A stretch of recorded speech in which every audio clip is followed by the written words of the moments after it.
நாளைக்கு ஜட்ஜி ஒத்துக்கு காட்டுங்க. நம்ம கொஞ்சமாக காமிச்சா கூட அதுக்கு ஒரு வேற ஸ்டோரி சொல்லிடுவாங்க.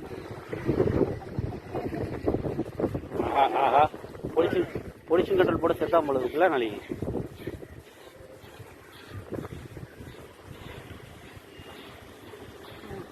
இப்போ அந்த உள்ள கூட அவங்க என்ன சொல்றாங்க கம்பெனிக்காரங்க, வெறும் தண்ணியில தான் தெரியுது ஆயில் ஷேடு, சும்மா தின் லேயர் மாதிரி இல்லைன்னா க்ளீன் பண்ணியாச்சு அந்த ஸ்கிம்மர் எல்லாம் போட்டுட்டு. இது மாட்டினானு இதில் மாட்டினானு இல்லையா, பூமிக்கு உள்ள இறங்கி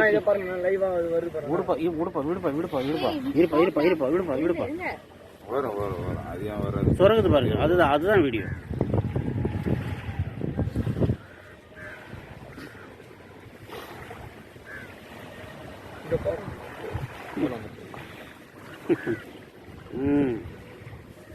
சூப்பர். இது காட்ட கதை கந்தல். இது எந்த அளவுக்கு அது கீழே உள்ள இறங்கி இருக்குன்னு அர்த்தம்.